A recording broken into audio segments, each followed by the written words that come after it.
Message करके आपके notes प्राप्त कर सकते हैं, हैंड रिटन नोट्स। ठीक है, तो शुरू करते हैं। Amazon basin. अमेजन बेसिन की जब हम बात करेंगे तो ये क्या है, उष्ण कटिबंधीय प्रदेश कर्क रेखा व मकर रेखा के मध्य स्थित है। सबसे पहले इसकी बात कर लेते हैं हम। जो अमेजन बेसिन है कहाँ पर स्थित है, ये जो कर्क रेखा और मकर रेखा के बीच में है, और इस वाले एरिया को हम बोलते हैं उष्ण कटिबंधीय प्रदेश। अगर अमेजन बेसिन की बात करेंगे तो ये 10 डिग्री उत्तरी अक्षांश से लेके 10 डिग्री दक्षिणी अक्षांश तक जो क्षेत्र फैला हुआ है उसे हम कहते हैं भूमध्य रेखीय प्रदेश। ठीक है, और इस भूमध्य रेखीय प्रदेश में ही क्या है, अमेजन नदी का विस्तार है।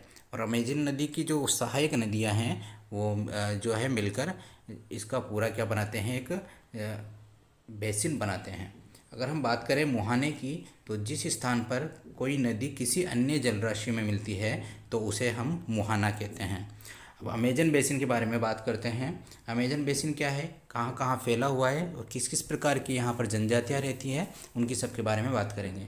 तो अमेजन बेसिन क्षेत्र है वो Brazil, Peru, Bolivia, Ecuador, Colombia, Venezuela, तो इन जगहों पर क्या है, अमेजन बेसिन का एक विस्तार है। आगे हम बात करेंगे अमेजन बेसिन वाले एरिया में जलवायु किस प्रकार की है। तो जलवायु जो है वो पूरे वर्ष गर्म और नम जलवायु रहती है। लगभग प्रतिदिन वर्षा होती है। उच्च तापमान तथा आर्द्रता किसी रहती है, अति उच्च रहती है। अगर तापमान उच्च रहेगा तो सीधी सी बात है बारिश भी बहुत ज़्यादा होगी, और जब बारिश बहुत ज़्यादा होगी तो वहाँ के वन कैसे पाए जाएंगे, घने वन पाए जाएंगे। तो वहाँ के वनों के बारे में बात कर लेते हैं। वर्षावन। वर्षावन क्या है, अत्यधिक वर्षा के कारण सघन वन होते हैं, और इतने सघन होते हैं कि ऊपर से आने वाला सूर्य का प्रकाश धरती पर नहीं पहुंच पाता, पृथ्वी पर नहीं पहुंच पाता। परजीवी पौधों के रूप में आर्किड व ब्रोमीलाइड पैदा होते हैं। टूकन, गुंजन पक्षी, रंगीन पक्षी वाले पक्षी, इसके अलावा बंदर और स्लॉथ, चींटी खाने वाले टेपीर भी यहाँ पर पाए जाते हैं। मगर, सांप, अजगर, एनाकोंडा जैसे यहाँ पे जो है जहरीली प्रजातियाँ पाई जाती हैं, और मांस खाने वाली पिरानिया मत्स्य पाई जाती है। आगे हम बात करेंगे वर्षावन में रहने वाले निवासियों के लिए क्या क्या चीज़ें, कौन सी फसल उगाया करते थे, किस प्रकार से फसल उगाते थे। तो उसमें हम बात करेंगे फसल टेपियोका, अनन्नास और शकरकंद, इनकी क्या करते थे फसल, मतलब फसल कैसे, वहाँ पे बहुत सारे वन थे, वनों को काटने के बाद में क्या करते थे, वो वहाँ पे फसल उगाया करते थे जिससे उनका जीवन यापन होता था। अगर हम बात करेंगे तो वहाँ की प्रणाली कौन सी थी, कर्तन एवं दहन। जो वहाँ के पेड़ पौधे थे उनको काटते थे, काट के उनको जला दिया जाता था, दहन का मतलब जला दिया जाता था, और जलाने के बाद में जो उनसे क्या बनती थी, खाद बनती थी, उसमें वो क्या कर लेते थे, वो फसल की क्रिया करते थे। मुख्य आहार क्या था, मेनियोग, जिसे क्या कहा जाता है, कसावा भी कहते हैं, ये मुख्य आहार था। उसके बाद में हम बात करेंगे यहाँ की नकदी फसलें कौन कौन सी है। तो नकदी फसलें हैं कॉफ़ी, मक्का और कोको। कुछ कच्चे घरों की बात करेंगे तो यहाँ पर कुछ कच्चे घर मिलते हैं। कुछ कुछ लोग हैं वो क्या है, मलोका कहे जाने वाले बड़े अपार्टमेंट में रहते थे। तो कुछ तो घर कैसे थे, कच्चे थे, और कुछ किस में रहा करते थे, एक अपार्टमेंट टाइप में जिसको बोलते थे मलोका। आगे हम बात करेंगे इसी के बारे में कि 1970 में ट्रांस अमेजन महासागर बनने से वर्षा के सभी भागों, जो वर्षावन हैं उनके सभी भागों तक पहुंचना क्या हो गया था, संभव हो पाया था। यहाँ पे आप वर्षावन कर लेना, ठीक है ना, वर्षावन। ठीक है, आगे हम बात करेंगे, ये हो गया हमारा अमेजन बेसिन वाला एरिया। अब हम बात करेंगे गंगा ब्रह्मपुत्र बेसिन, जिसमें से बहुत ही महत्वपूर्ण क्वेश्चन बनते हैं, इसको आप देखिएगा। तो ये जो बेसिन बन रहा है वो किस किस से बन रहा है, गंगा व ब्रह्मपुत्र की सहायक नदियों से मिलकर गंगा ब्रह्मपुत्र बेसिन का निर्माण हो रहा है। और जैसे 10 डिग्री उत्तरी अक्षांश से 10 डिग्री दक्षिणी अक्षांश तक क्या फैला हुआ था, अमेजन बेसिन फैला हुआ था, उसी प्रकार गंगा ब्रह्मपुत्र की बात करें तो 10 डिग्री से 30 डिग्री तक उत्तरी अक्षांश, इसमें सिर्फ क्या आ रहा है, उत्तरी अक्षांश आ रहा है, जबकि हमने वहाँ पर पढ़ा था कि उत्तरी व दक्षिणी अक्षांश दोनों आ रहे हैं। और गंगा की सहायक नदियों की बात करें तो घाघरा, सोन, चंबल, गंडक, कोसी, ये सारी क्या हैं, यहाँ की नदियाँ हैं। जलवायु कैसी है, मानसूनी है। मानसून कब आता है, मध्य जून से मध्य सितंबर के बीच में। यहाँ पर क्या है, बहुत सारी ढलानों वाले एरिए भी हैं। ढालों पर क्या है, जनसंख्या घनत्व क्या है, कम है, क्योंकि वहाँ पे पैदावार, वहाँ पे फसलें कम होती हैं। जबकि हम मैदानी भागों की बात करेंगे तो वहाँ पर जनसंख्या घनत्व क्या है, अधिक है, क्योंकि वहाँ फसलें उगाई जाती है। जहाँ पर फसलें और पानी उपलब्ध हो वहाँ पर जनसंख्या घनत्व अधिक होता है। मुख्य फसल की बात करें तो मुख्य फसल क्या है इनकी, धान है, और अन्य फसलों में गेहूं, मक्का, ज्वार, चना, बाजरा इनकी अन्य फसलें। नकदी फसलों की बात करें तो गन्ना, जूट, और यहाँ पर कहीं कहीं पर हमें केले के बाग भी उपलब्ध मिलते हैं। चाय की बात करें तो पश्चिम बंगाल और असम में चाय के बागान मिलते हैं, और इनके अलावा भी सिल्क के कीड़ों का संवर्धन जो किया जाता है वो बिहार व असम में किया जाता है। और जो जो ढलान वाले एरिया हैं उन्होंने वेदिकाएं बनाकर फसलें उगाई जाती है, क्योंकि ढलान वाले स्थानों पर क्या होता है कि पानी रुक नहीं पाता और डायरेक्ट नीचे आ जाता है, कटाव होता है, तो वहाँ पर क्या बना देते हैं, वेदिकाएं बना देते हैं। वेदिकाएं बनाकर वो क्या करते हैं, फसलें उत्पन्न करते हैं। अगर हम वनों की बात करें तो सागवान, साखू, पीपल, उष्णकटिबंध पर्णपाती वन भी यहाँ पर पाए जाते हैं। इसके अलावा चीड़, घने बांस, देवदार, शंकुधारी वन कहाँ पाए जाते हैं, ये जो डेल्टा इलाके हैं उनमें शंकुधारी वन पाए जाते हैं। और डेल्टा इलाके में और कौन से वन पाए जाते हैं, मैंग्रोव वन पाए जाते हैं। ठीक है। अगर वन्य जीवों की बात करें तो हाथी, बाघ, हिरण, बंदर ये वन्य जीव यहाँ पर पाए जाते हैं। एक सींग वाला गेंडा जो प्रसिद्ध है वो कहाँ पर पाया जाता है, ब्रह्मपुत्र के मैदानों में। अगर डेल्टा क्षेत्र की बात करें तो बंगाल टाइगर, मगर व घड़ियाल पाए जाते हैं। बड़े बड़े शहर जो जिनकी बात करें हम इस एरिया में, कौन से में, गंगा ब्रह्मपुत्र वाले एरिया में कौन कौन से शहर हैं, जैसे कि इलाहाबाद, कानपुर, वाराणसी, लखनऊ, पटना, कोलकाता, ये सारे शहर हैं वो कितनी आबादी वाले हैं, 10 लाख से अधिक आबादी वाले शहर हैं, जो कि किस में है, गंगा ब्रह्मपुत्र बेसिन में। कुछ इंपॉर्टेंट जो कि डायरेक्टली एग्जाम में पूछे जाते हैं वो इंपॉर्टेंट तथ्यों के बारे में बात कर लेते हैं। आगरा किस नदी के किनारे बसा हुआ है, ये यमुना नदी। अगर तो आपसे पूछा जाए ताजमहल किस नदी के किनारे बसा हुआ है, तो वो भी क्या है, यमुना नदी। क्यों, क्योंकि आगरा खुद क्या है, आगरा में क्या स्थित है, ताजमहल स्थित है। अगर इलाहाबाद की बात करें तो गंगा और यमुना दोनों नदियों के संगम पर क्या बना है, इलाहाबाद बना हुआ है। यूपी व बिहार में क्या स्थित है, बौद्ध स्तूप स्थित है। अगर हम लखनऊ की बात करें तो लखनऊ में क्या प्रसिद्ध है, इमामबाड़ा। असम में काजीरंगा मानस वन्यजीव अभ्यारण्य स्थित है। इन सभी के बाद में हम बात करें जो कि इंपॉर्टेंट चीज़ें हैं कि गंगा व ब्रह्मपुत्र नदी के अलवण जल, कौन सा जल है इसमें, अलवण मतलब लवणीय। हमने जल के दो प्रकार पढ़े हैं, लवणीय और अलवणीय। जो लवणीय जल होता है वो हमारे लिए उपयुक्त नहीं होता, पीने योग्य नहीं होता, जबकि अलवणीय जल हमारे लिए क्या है, उपयुक्त है, मतलब वो क्या है, शुद्ध जल है। तो जो गंगा ब्रह्मपुत्र नदी है उसके अलवणीय जल में एक प्रकार का क्या पाई जाती है, डॉल्फिन पाई जाती है, जिसको स्थानीय भाषाओं में सुसु कहा जाता है। और इससे क्या पता चलता है, इसकी जल की शुद्धता का हम पता करते हैं। किससे किससे जल की शुद्धता का पता करते हैं, सूसू से। तो आज के लिए इतना ही काफ़ी। अगर आप चैनल पर नए हैं तो चैनल को सब्सक्राइब करें, और वीडियो अच्छी लगी हो तो लाइक करें और अपने दोस्तों के साथ शेयर करें। धन्यवाद।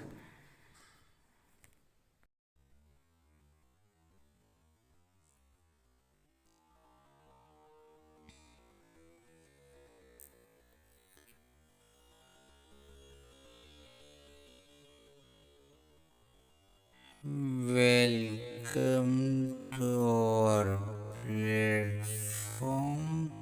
आज हम बात करेंगे अध्याय 8 के बारे में। क्लास 7 की एनसीईआरटी भूगोल की किताब की इसका नाम है मानव पर्यावरण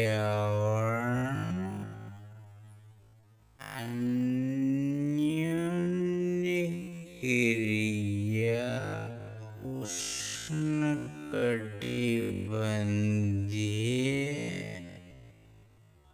एवं उपोष्ण प्रदेश। इसके अंदर हम बात करेंगे दो प्रदेशों के बारे में। एक बात करेंगे अमेज़न बेसिन के बारे में, और दूसरी गंगा ब्रह्मपुत्र के बारे में हम बात करेंगे।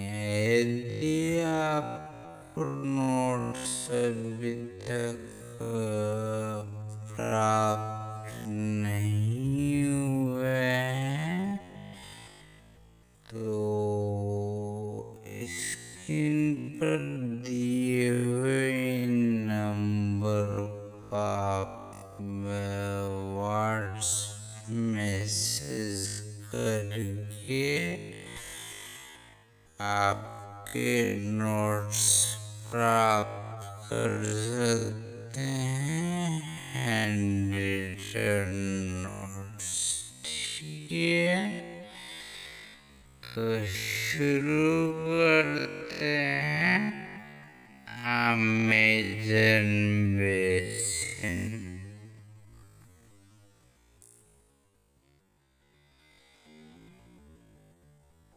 अमेज़न बेसिन की जब हम बात करेंगे तो ये क्या है, उष्णकटिबंधीय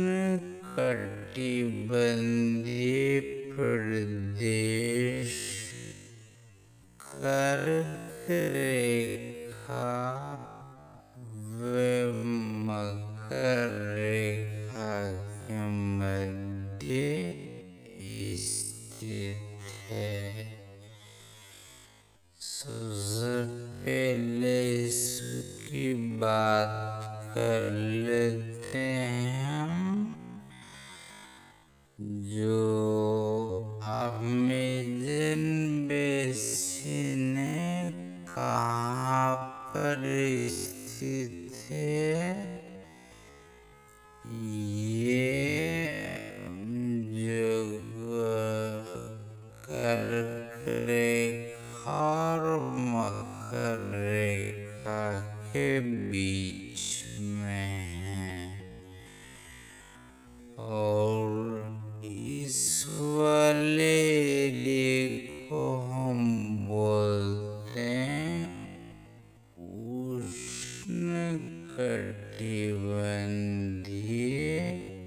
प्रदेश। अगर अमेज़न बेसिन की बात करेंगे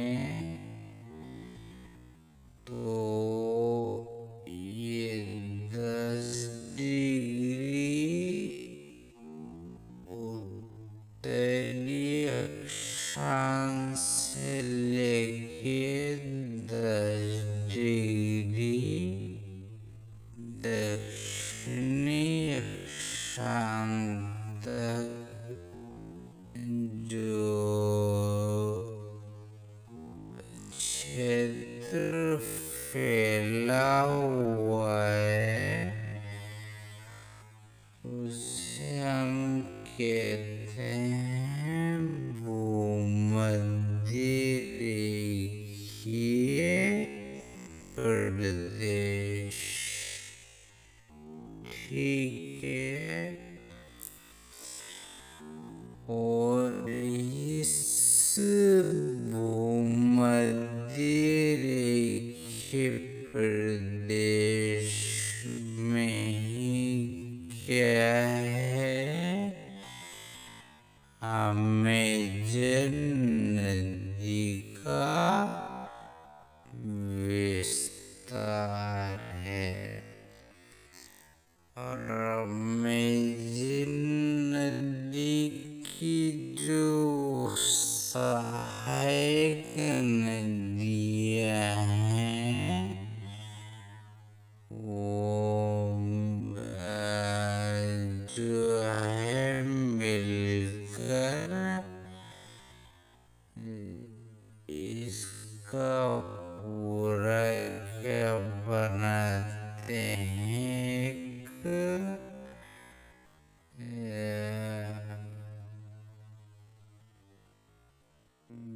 बेसिन बनाते हैं। अगर हम बात करें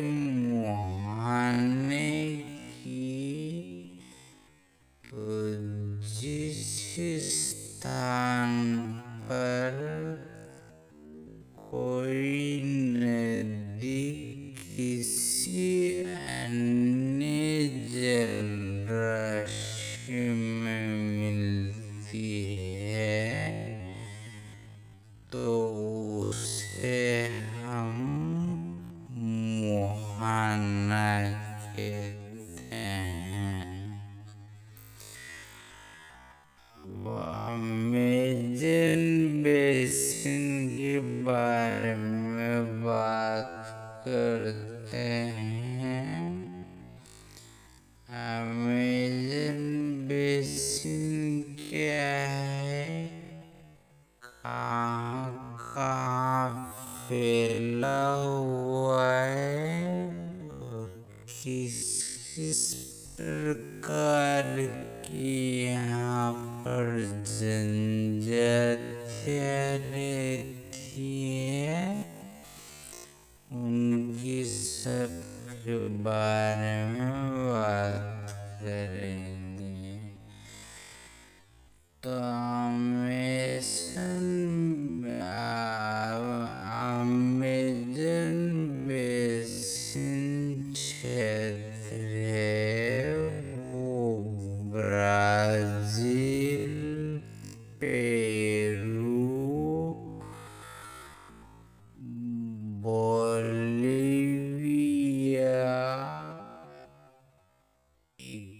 इक्वाडोर, कोलंबिया, वेनेजुएला।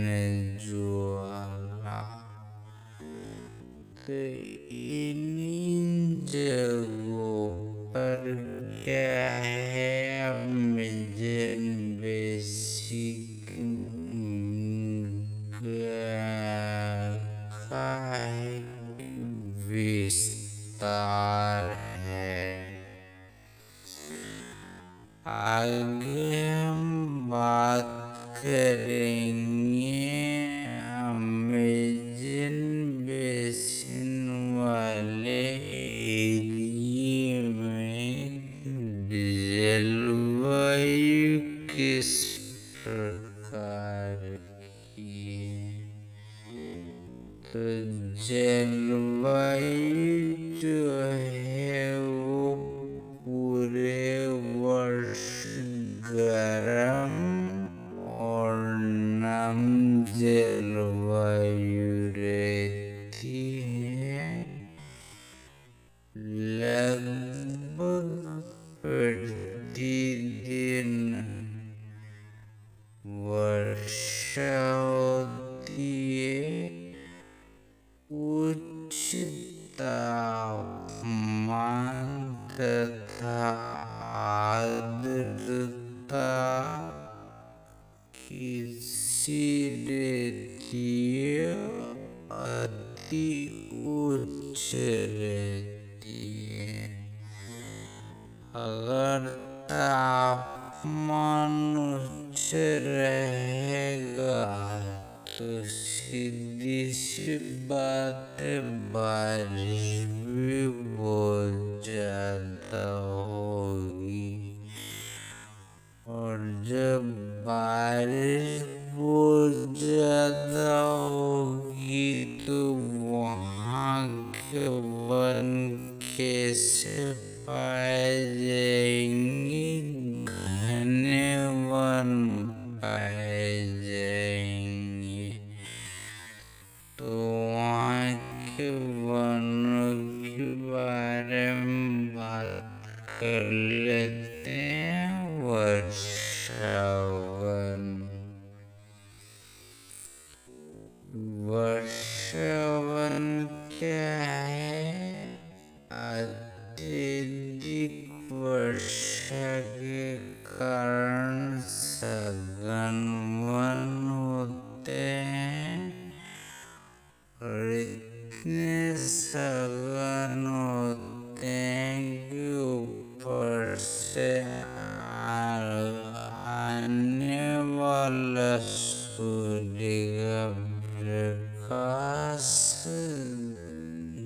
धरती पर नहीं पहुँच पाता, पृथ्वी पर नहीं पहुँच पाता। परजीवी पौधों के रूप में आर्किड वे ब्रोमीलाइड पैदा होते गुंजन पक्षी रंगीन पक्षी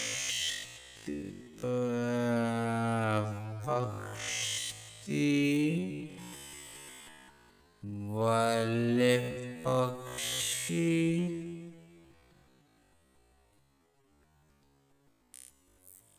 इसके अलावा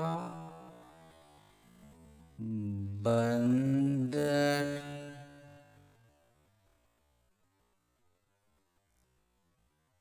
और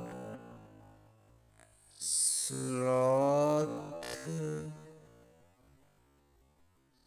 चींटी खाने वाले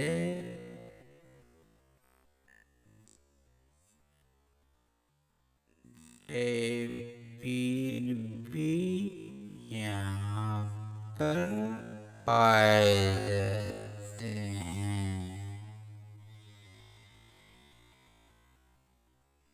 मगर सांप, अजगर, एनाकोंडा जैसे यहाँ पे जो है जहरीली प्रजातियाँ पाई जाती हैं और मांस खाने वाली पिरानिया मत्स्य पाई जाती है। आगे हम बात करेंगे वर्षा में रहने वाले निवासियों के लिए क्या चीजें, कौन सी फसल उगाया करते थे, किस प्रकार से फसल उगाते थे, तो हम बात करेंगे फसल टेपियोका, अनानास और शकरकंद। इनकी क्या करते थे फसल, मतलब फसल कैसे वहाँ पे बहुत सारे वन थे, वनों को काटने के बाद क्या करते थे वहाँ पे फसल उगाया करते थे जिससे उनका जीवन यापन होता था। अगर हम बात करेंगे तो वहाँ की प्रणाली कौन सी थी, कर्तन एवं दहन। जो वहाँ के पेड़ पौधे थे उनको काटते थे, काट उनको जला दिया जाता था, दहन का मतलब जला दिया जाता था।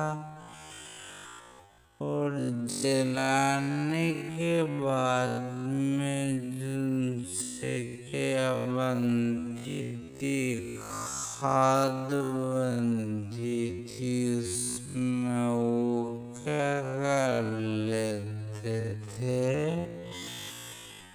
वो फसली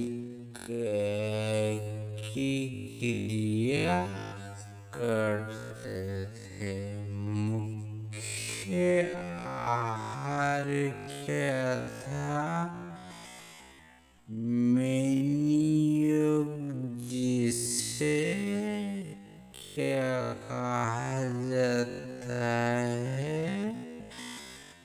कसावा भी कहते हैं। ये मुख्य आहार था।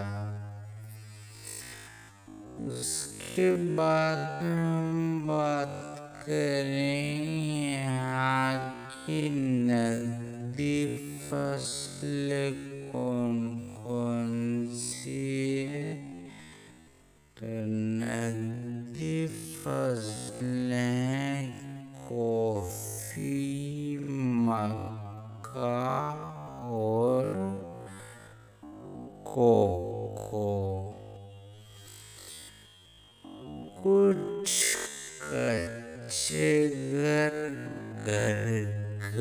घरों की बात करेंगे तो यहाँ पर कुछ कच्चे घर मिलते हैं। कुछ लोगों जो कुछ लोग हैं वो क्या है? मरलोका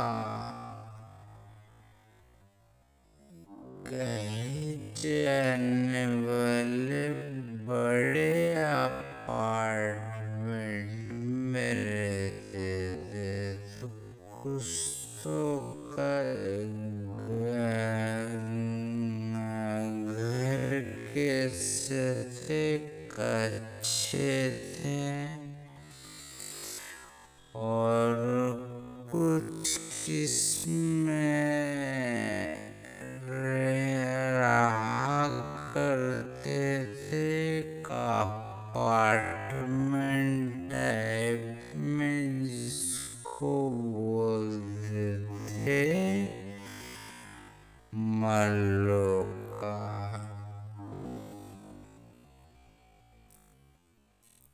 आगे हम बात करेंगे इसी के बारे में कि 1970 में ट्रांस अमेज़न महासागर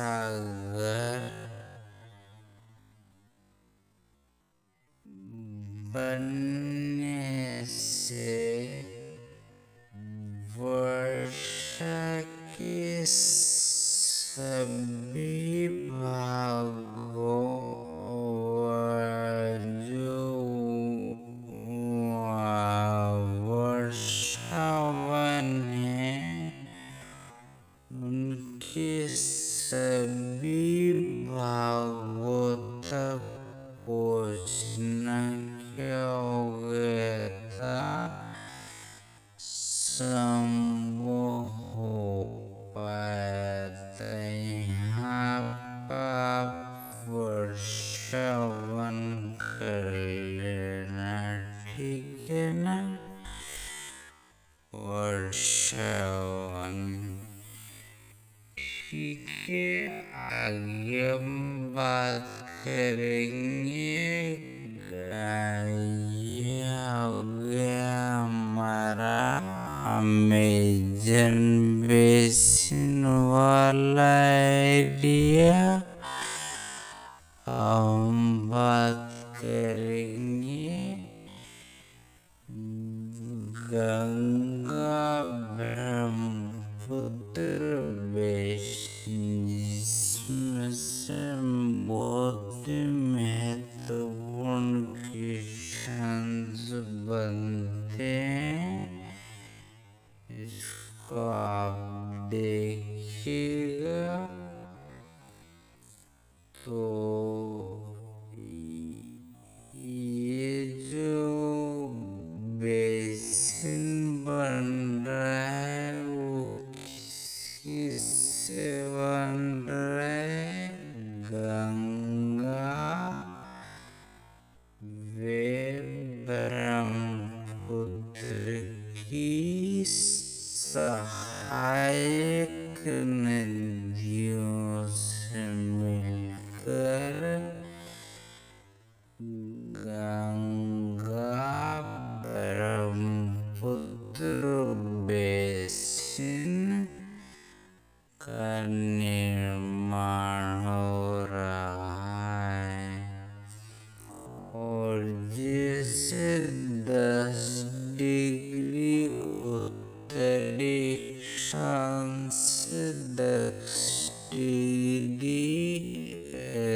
क्या फैला हुआ था, अमेज़न बेसिन फैला हुआ था। इसी प्रकार गंगा ब्रह्मपुत्र की बात करें तो 10 डिग्री से 30 डिग्री तक उत्तरी अक्षांश। इसमें सिर्फ क्या आ रहा है, उत्तरी अक्षांश राज्य हमने वहाँ पर पढ़ा था कि उत्तरी व दक्षिणी अक्षांश दोनों आ रहे हैं।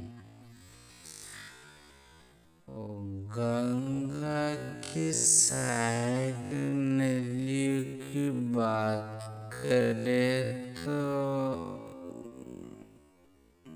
घाघरा, सोन, चंबल, गंडक, कोसी, ये सारी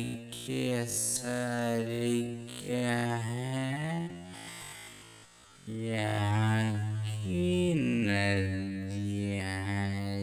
जलवायु कैसी है,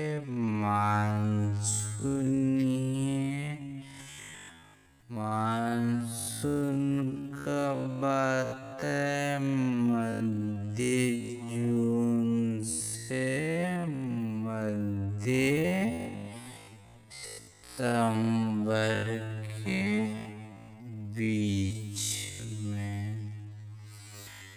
यहाँ पर क्या है, बहुत सारे ढलानों वाले एरिए भी हैं। ढालों पर क्या है, जनसंख्या घनत्व क्या कम है, क्योंकि वहाँ पे पैदावार, वहाँ पे फसलें कम होती हैं। जबकि हम मैदानी भागों की बात करेंगे तो वहाँ पर जनसंख्या घनत्व क्या है, अधिक है, क्योंकि वहाँ फसलें उगाई जाती हैं। जहाँ पर फसलें और पानी उपलब्ध हो, वहाँ पर जनसंख्या घनत्व अधिक होता है।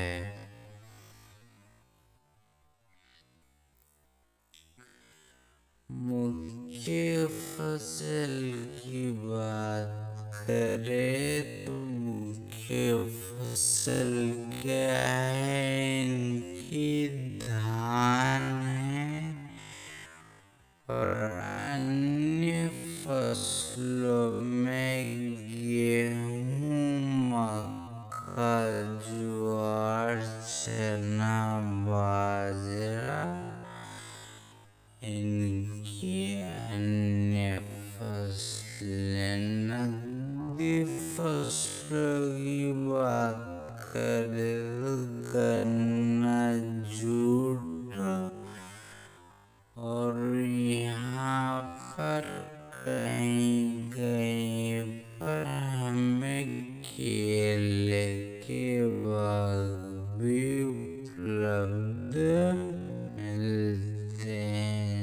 चाय की बात करें तो पश्चिम बंगाल और असम में चाय के बागान मिलते हैं और इनके अलावा भी सिल्क के कीड़ों का संवर्धन जो किया जाता है वो बिहार व असम में किया जाता है।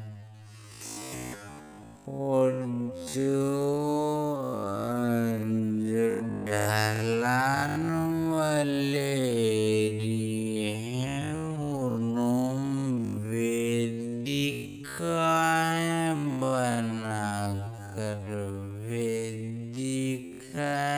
बनाकर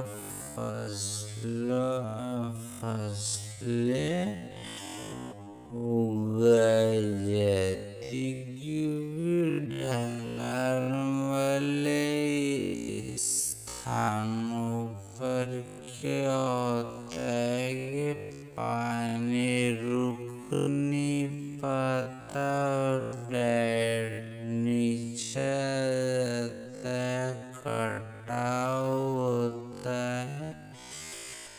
तो वहाँ पर क्या बना देते हैं, वेदिकाएं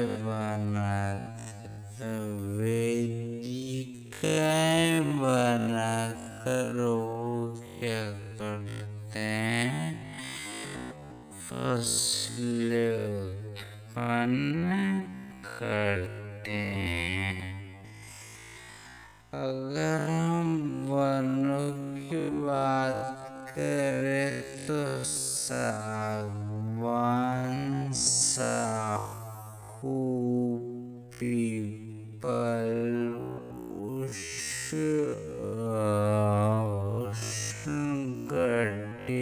उष्णकटिबंध पर्णपाती वन भी यहाँ पर पाए जाते हैं। इसके अलावा चीड़,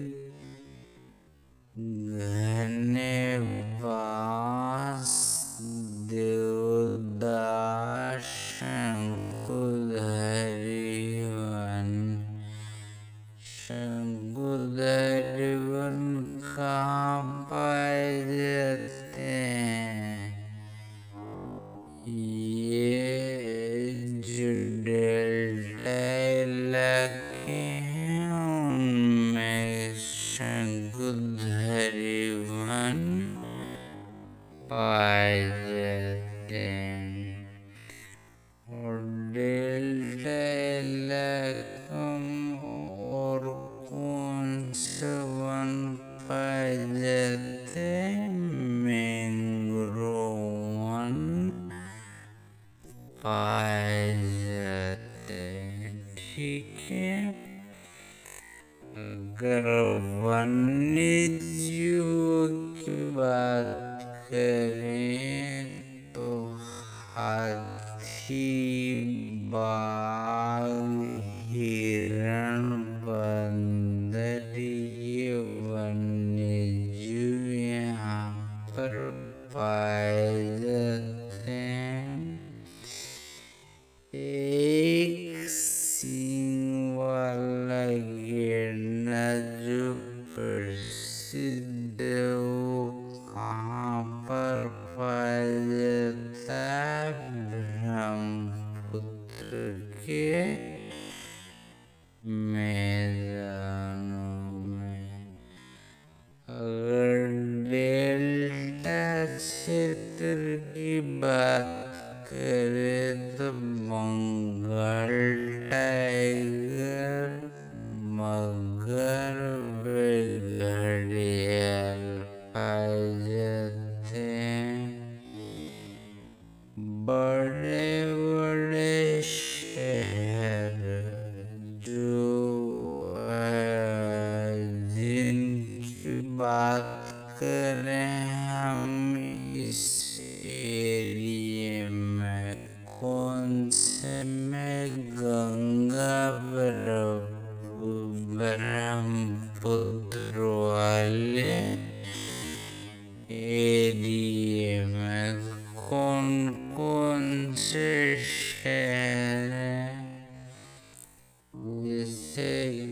इलाहाबाद, कानपुर, वाराणसी, लखनऊ, पटना, कोलकाता, ये सारे शहर हैं वो कितनी आबादी वाले 10 लाख से अधिक आबादी वाले शहर जो कि किसमें गंगा, ब्रह्मपुत्र बेसिन में। कुछ इम्पोर्टेंट जो कि डायरेक्टली एग्जाम में पूछे जाते हैं वो इम्पोर्टेंट तथ्यों के बारे में बात कर लेते हैं। आगरा किस नदी किनारे बसा हुआ है? यमुना नदी। अगर आपसे पूछा जाए ताजमहल किस नदी किनारे बसा हुआ है तो वो भी क्या है? यमुना नदी। क्यों? क्योंकि आगरा खुद क्या है? आगरा में क्या स्थित है? ताजमहल स्थित है। अगर इलाहाबाद की बात करें तो गंगा और यमुना दोनों नदियों के संगम पर क्या बना है? इलाहाबाद बना हुआ है। यूपी बिहार में क्या स्थित है? बौद्ध स्तूप स्थित है। अगर हम लखनऊ की बात करें तो लखनऊ में क्या प्रसिद्ध है? इमामबाड़ा। असम में काजीरंगा मानस वन्यजीव अभयारण्य स्थित है। इन सभी के बाद में हम बात करें जो कि इम्पोर्टेंट चीज़ है कि गंगा ब्रह्मपुत्र नदी के अलावा जल कौन सा जल है इसमें? लवण मतलब लवणीय। हमने जल के 2 प्रकार पढ़े, लवणीय और अलवणीय। जो लवणीय जल होता है वो हमारे लिए उपयुक्त नहीं होता, पीने योग्य नहीं होता। कि अलावनी जल हमारे लिए क्या है, उपयुक्त है, मतलब वो क्या है, शुद्ध जल। तो जो गंगा ब्रह्मपुत्र नदी है उसके अलावनी जल में एक प्रकार का क्या पाई जाती है, डॉल्फिन पाई जाती है, जिसको स्थानीय भाषा में सुसु कहा जाता है। और इससे क्या पता चलता है, इसकी जल की शुद्धता का हम पता करते हैं। किससे